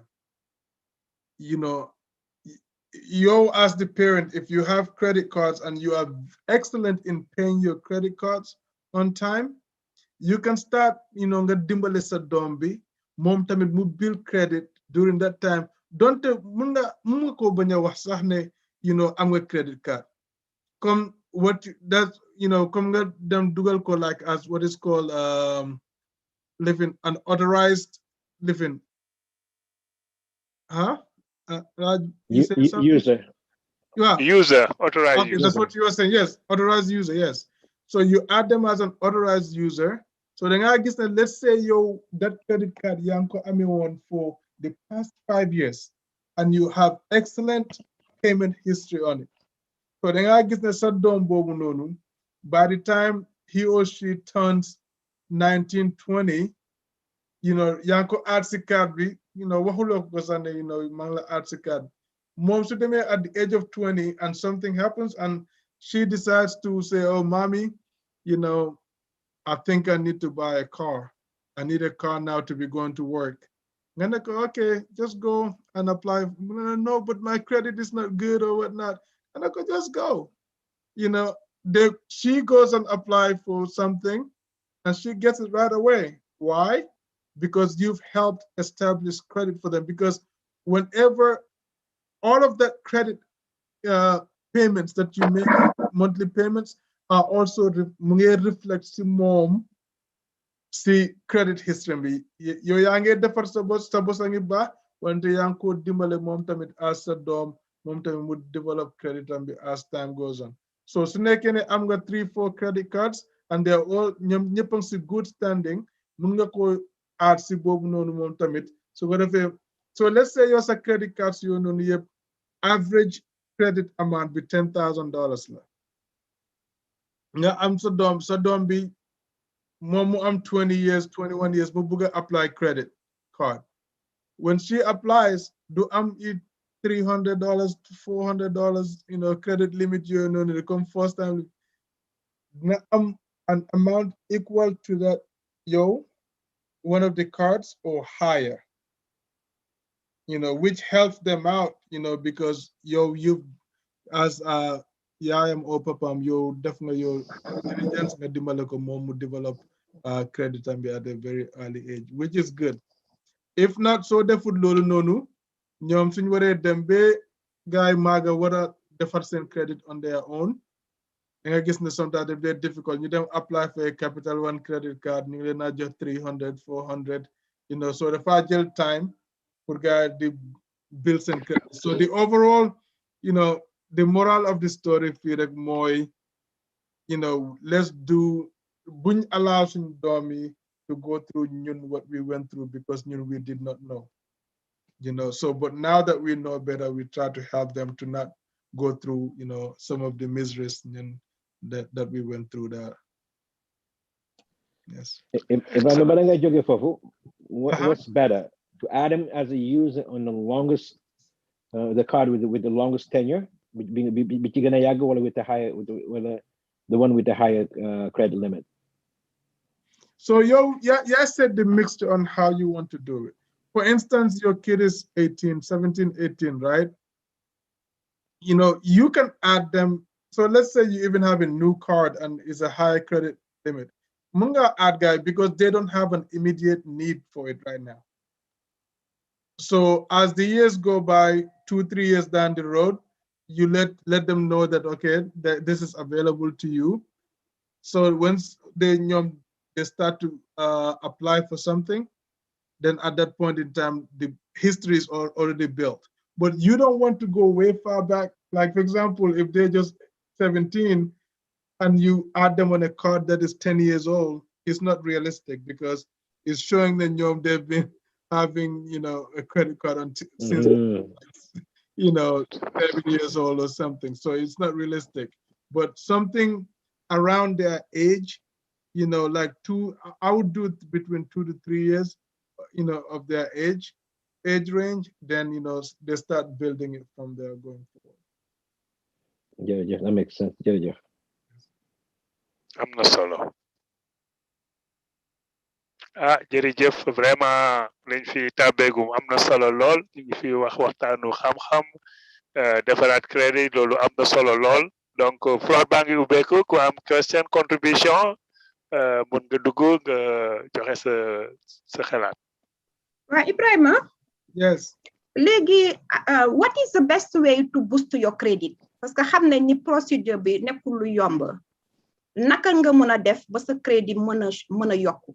Est-ce que mën nga ñoo baaxee si loolu? So loo mën a def mooy it's a gradual process. It takes time. Okay, but just keep paying. So su nekkee ne for instance sa credit bi dafa xala bon fu mu nekk nii. So yaa ngi owe on credit cards. What I would do is pay down towards those credit cards, right? So you pay down up to a certain amount. So you have to keep all of your credits within 30%. Okay, balance. For instance, let's say living the credit card bo ame $3,000, $10,000 credit card nga ame. Okay, so you have to keep it within below 30%. For it to move back that.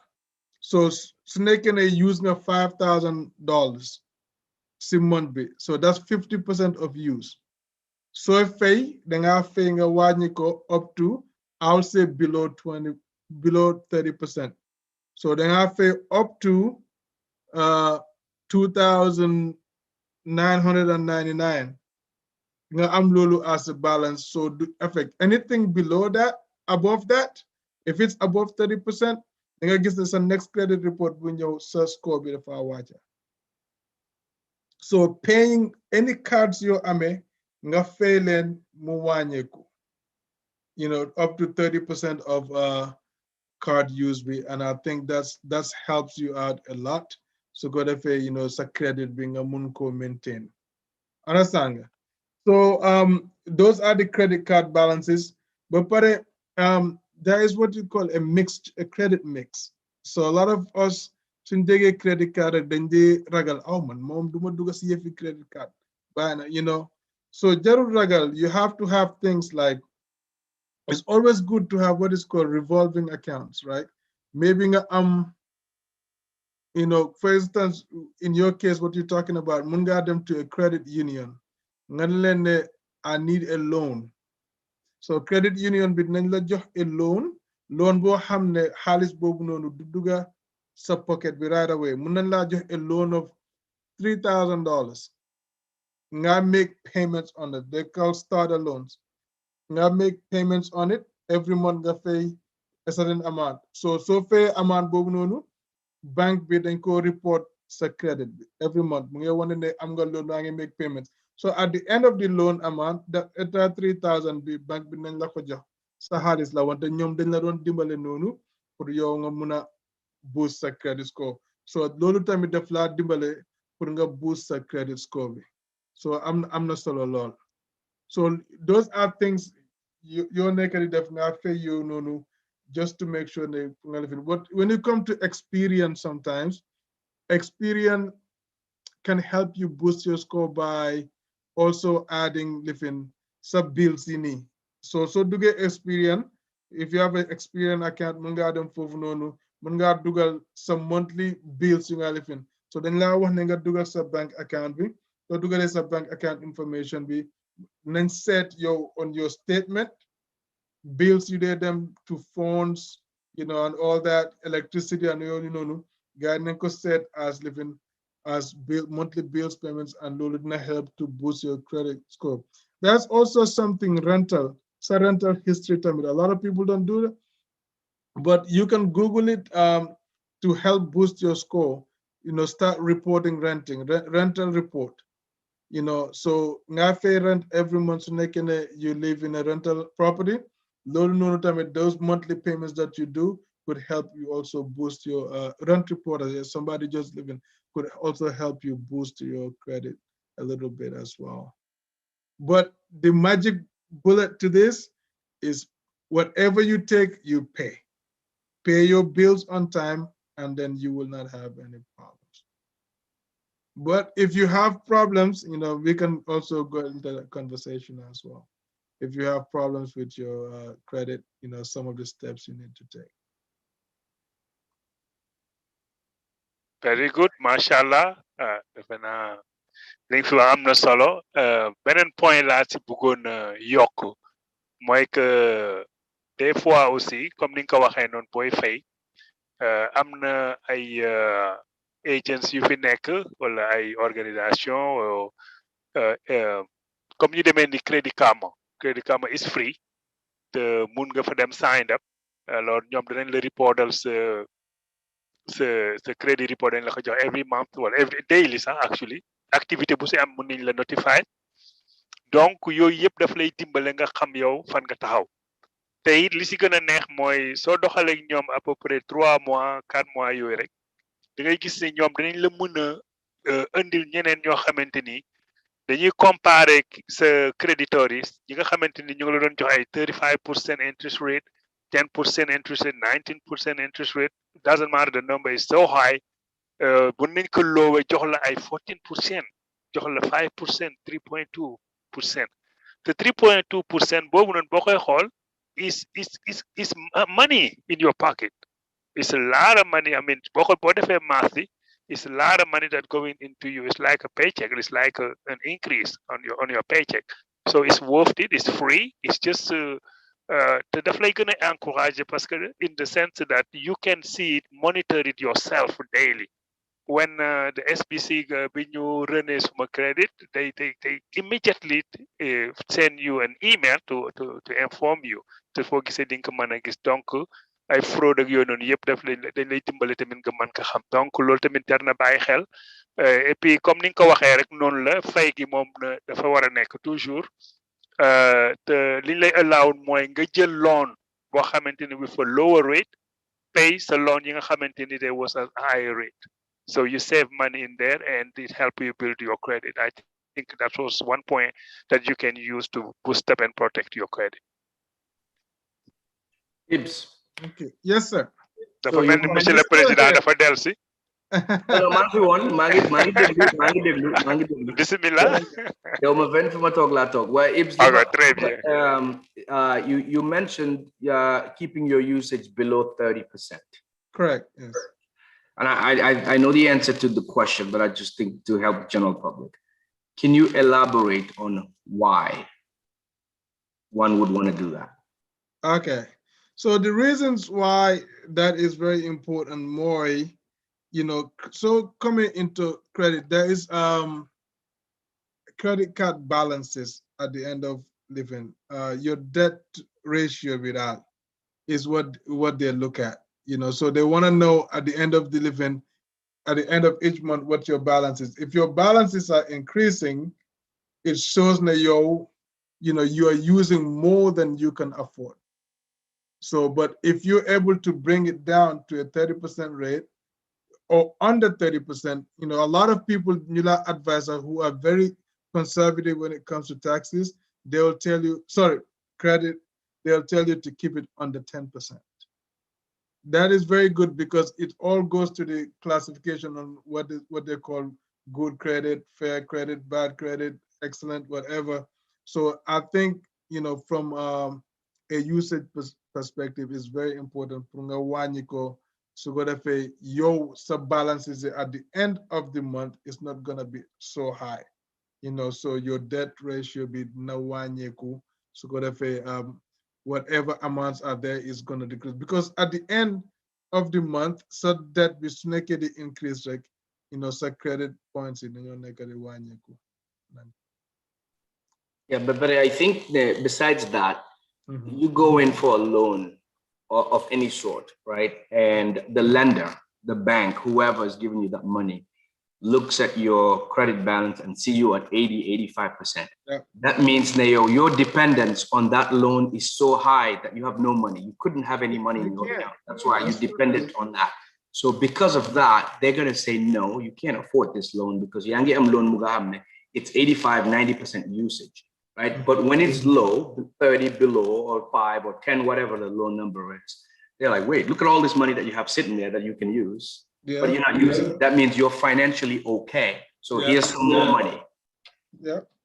Right. And then obviously the balance bengawa debt to income ratio will also impact how much more of a loan when it comes to mortgage or anything like that you can get. So you want to get into a house, sometimes you're looking at yourself saying, well, I can afford that monthly payment. But they're looking at your debt to income. So Linga Yorel Bankpi right now on the loans that you have in your name, compare that to your income, and then you tag your mortgage payment. They're going to be like, we don't know if you can afford that. So it hurts you. So you lower that, it helps you tremendously. Right? Yeah, absolutely. You just killed it, man. That's it right there.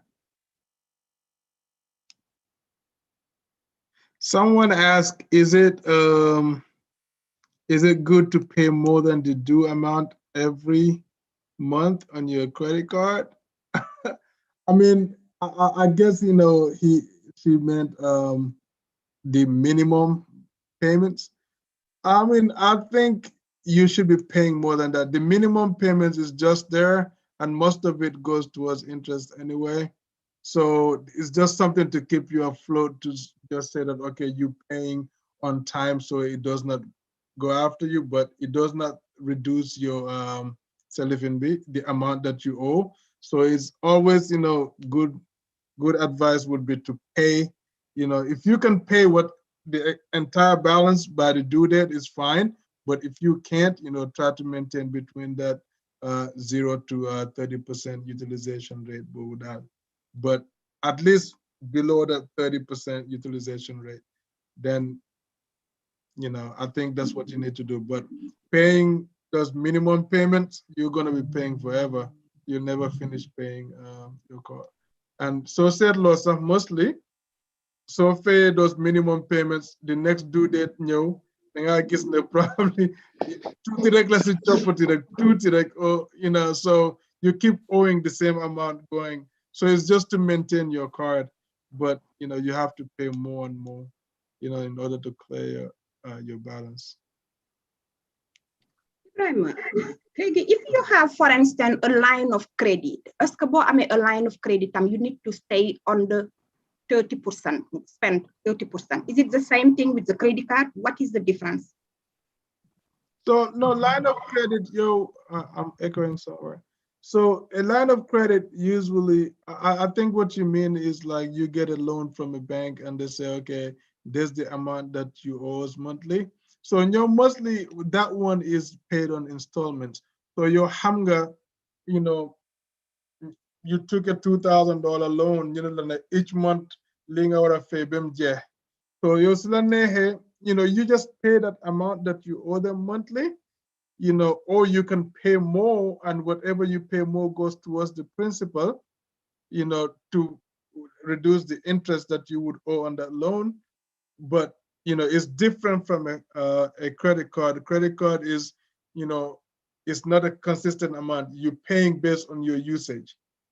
Understand? But there is a threshold more the limit of the credit card.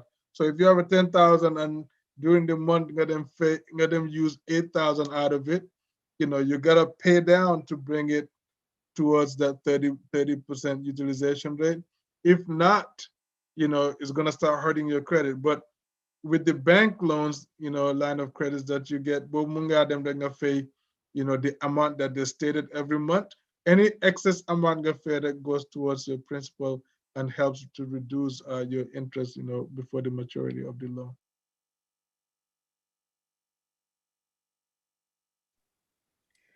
Assalamu alaikum. Alaikum salam. Alaikum salam. Yeah, Malla Amiture, I have two questions. One more, how good it is or how bad it is feke sa mortgage bi mu ngi due the first nga delay ko be the fifth fay. But is that good or bad on your credit? No, it's not bad, because if you talk to your mortgage company, usually it says a due date of the first, but you have up to the 15th, to make that payment, when it comes to mortgage. Just make sure, because by the 15th is when they'll start reporting to the bureaus after the 15th of the month. So you just have to make sure you make that payment before that, so it would not count towards towards going back towards the credit. But you still have that, that's the difference between rent and mortgage payment. If so, rent B, is past the 5th, but after the 5th, they start charging you daily. But for the mortgage, you have that little bit leeway between the first and the 5th.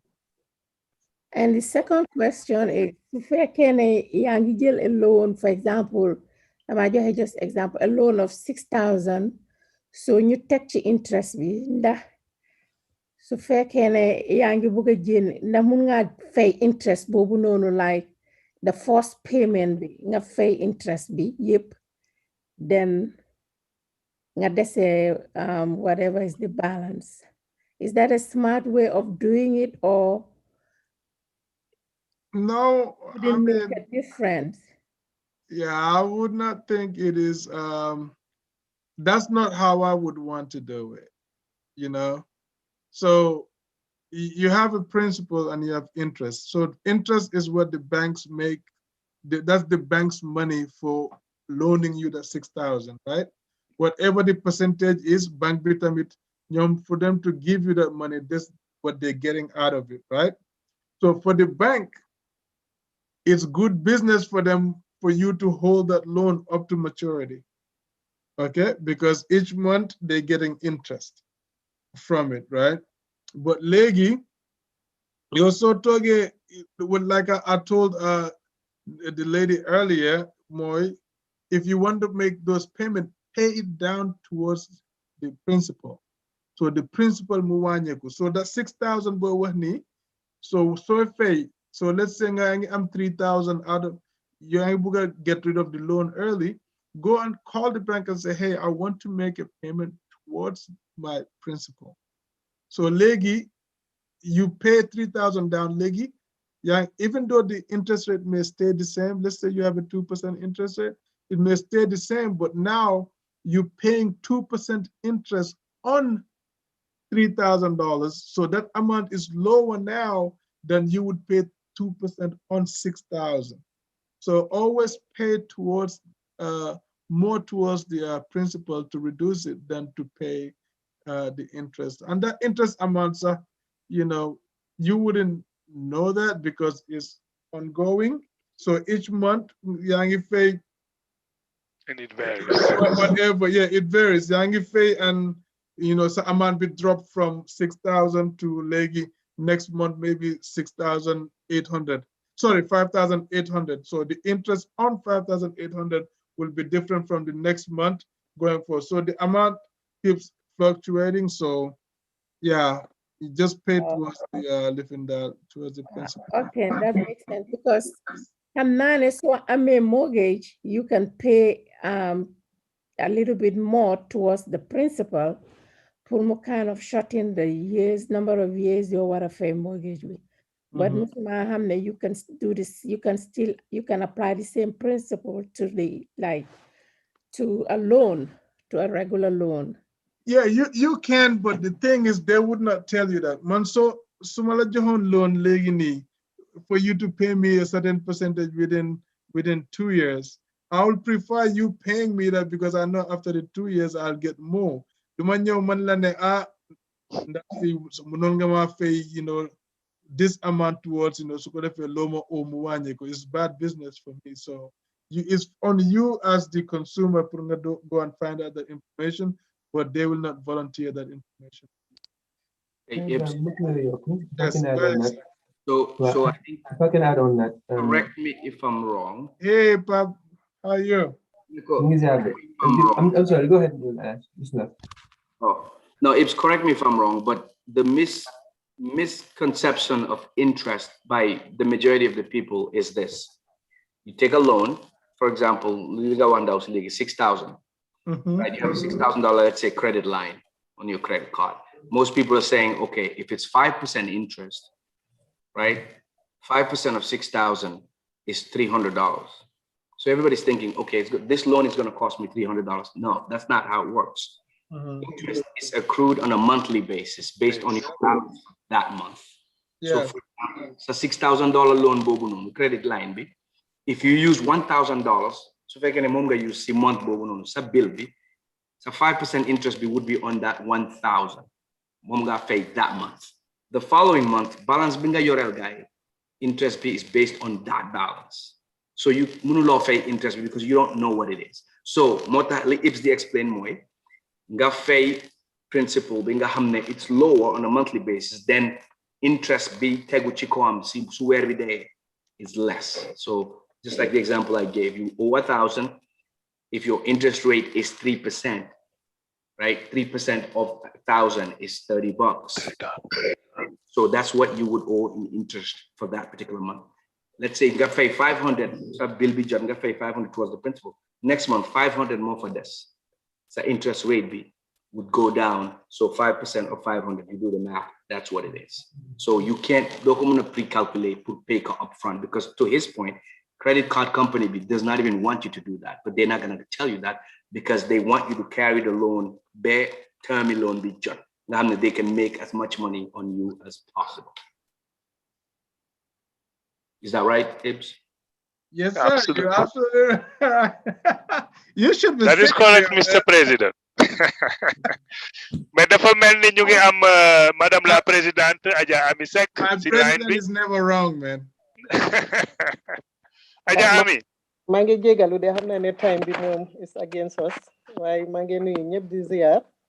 Ñu sëriñ suñu wasila ak suñu soxna ma jigéen Seka si ak waa Itfa radio yëpp. Why, Ips, ñu ngi laa welcome to suñ radio bi ak once again kontaan nañ pour gisaat la fi. Why dama am question see when it comes to credit cards yi.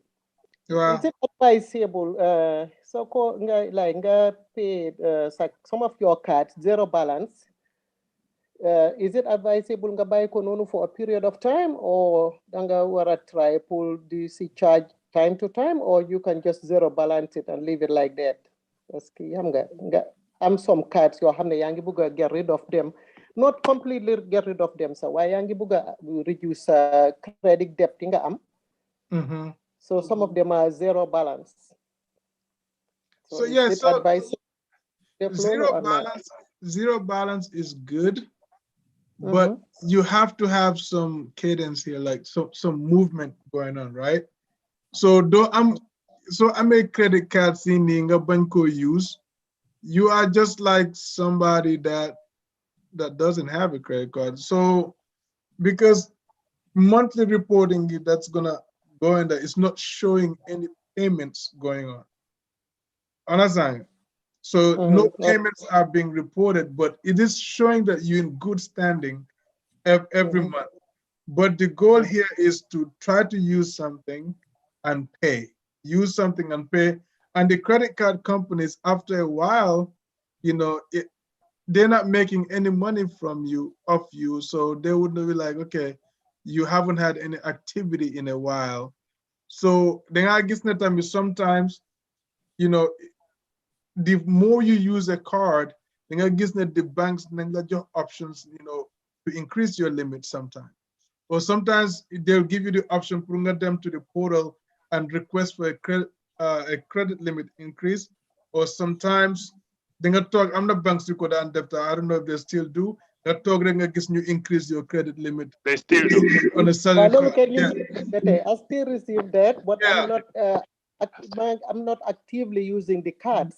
No, but it's important to have credit revolving around, so that's why credit cards empty. Sometimes you have to have a few credit cards and some few maybe a loan here, a mortgage here, which is real estate. So you have to have what is called a good credit mixture. But I'm not the card MC.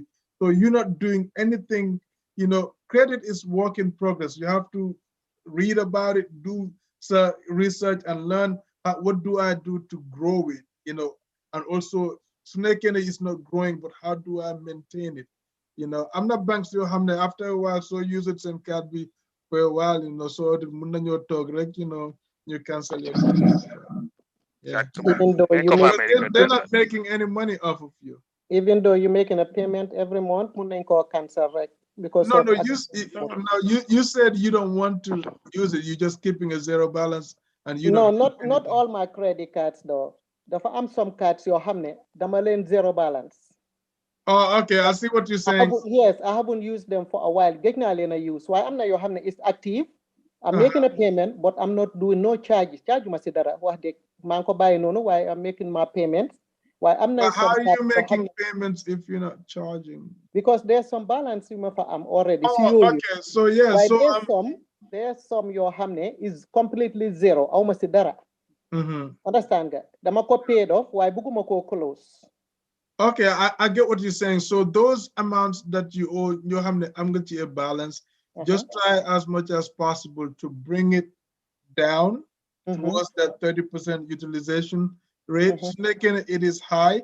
You're supporting anytime I make payments at the end of each credit reporting cycle, the credit score would net them a few points up.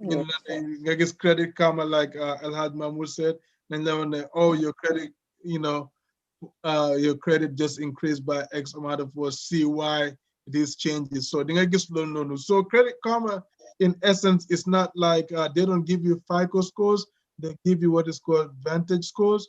But it's also good because it gives you free access to information that you would rather pay somewhere else. So, but it's good. So their scores that they give you are not exactly, it's a plus or minus, but it kind of gives you a range for you to know what range you are boneka around that. Yeah. Okay, so smaller understand. Okay, so cards in at zero. So my try put this activity. Yes, do have some activity going on. Okay. So they can have $10 I use to buy gas or buy something at Walmart and then pay it off. That's fine. Yeah. Okay. Don't leave it dormant. Okay, but one more question. Against time. But pour refinance. Can wara refinance? For instance, I'm on a car with a high interest rate. One time ga fogg na mom ga wara jël pour dem ga refinance that car. I mean, that's kind of outside of my domain, but I believe you can go anytime to refinance. But assume that, for instance, when you were getting a car loan, your interest that they gave you, for instance, is just throw a number out there, 7%. You draw 7% and your credit improves. So you can go back there, you know, and get a better credit, better interest rate at a different financial institution. Or maybe if this lender, if they are willing to do it for you at a better rate, you can. But you also have to do the math and see if they make you an offer and they, okay, we can refinance your car. You have to, the numbers have to make sense. Where you are now and what you get into, you have to make calculations. If not, you sit with a financial advisor for them to run the numbers for you. But you can do it anytime if the numbers are favorable to you. I think Bamba had something to say. Bamba, if you, Assalamu alaikum. Very much. Waalaikum assalam wa rahmatullah. Xam naa ne nag waxtaan wi neex na torop wax dëgg yàlla question yaa ngi wàcc bu baax mais nag comme xam ngeen ne waxtu bi daf ñu tànc te jël nañ 5 minutes over donc duñu def lu dul gërëm leen yéen ñëpp si dégloo bi xam naa nag dinañ amaat Ibrahima dina ñëwaat ñu order rek question yi mais dina fi ñëwaat ñu continuer waxtaan wi parce que lii dafa mel ni vraiment intéressé na nit ñi Ibrahima donc bu fekkee am na loo bëgg a sànni nga joxe sa last word su ko defee rek ñu gërëm ñëpp. No, my man to the battle mother, my president had something to say. Okay. No, just to clarify, put Aji, I mean, question on what is the best time to refinance? Things to pay attention to. And Ibs, I think you summed it up, but there's a little bit more detail to that. So Ibs, it depends on the situation, or you have to just determine, because I mean, here's how you determine that. So, look at the numbers and see if it makes sense. And how you do that? The way you can do that is, for example, go ahead and refinance a mortgage. Well, I'm going to refinance a mortgage. Think about closing costs, right? And then Linga save when it comes to the lowered interest rate for the term of the loan. And you compare those two numbers. If it makes sense, then it's time to refinance. If it makes a whole lot of sense, definitely. If it doesn't, you figure some closing costs, maybe down payment to refinance mortgage. So is more than Linga save at the end of Linga Pare Purfai, then wouldn't make any sense. I hope that helps. Oh, definitely. Thank you. That helps a lot. Thanks. All righty, then, Mr. Ames, nga joxe sa last word. Su ko defee ñu close li parce que vraiment waxtaan wi intéressant na te nit ñëpp ñu ngi hengoon ñëpp nga am question maa ngi gis question yaa ngi ñëw si suuf sax di texte. Donc, xam naa yow dañ koy denc rek am na di nga ñëwaat pour tontu si yooyu noonu incha allah.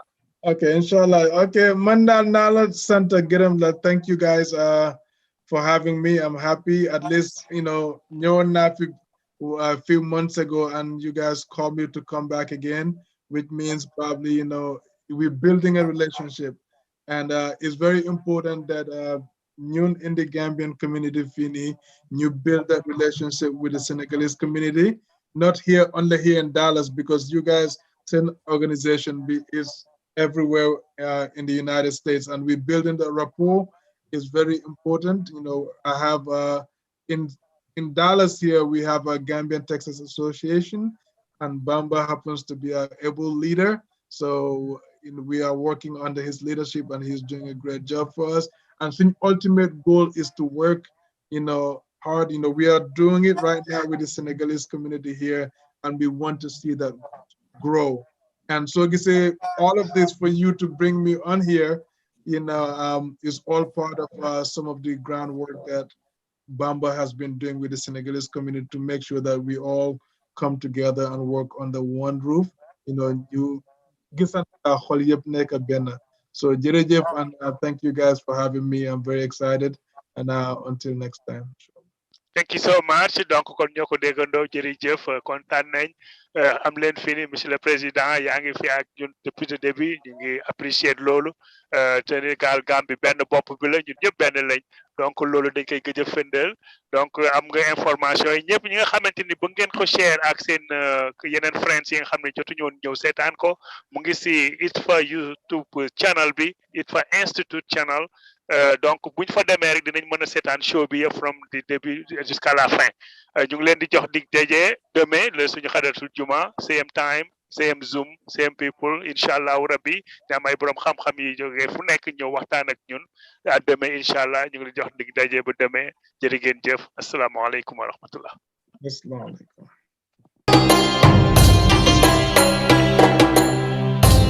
jërëjëf jëf ci ànd ak taamu beneen taamu seen rajo Itfa Islamic Tijaniya Foundation of America rajo Itfa doon rajo bi nga xam ne dafay fasciné ànd ak yéen ci lépp li nga xam ne rek moom moo soxal diine bi rajo Itfa yamu ci dafay wéyal ak yéen ci ay émission yees jëm ci wàllum actualité doole ci rajo Itfa mi ngi leen dencal ay programme yu bees jëm ci lépp li nga xam ne rek moom moo soxal askanu waa Sénégal ak askanu waa Gambie yi nekk fii ci Amérique ak gox yi ko wër rajo Itfa daal rajo bu wóor tey leeral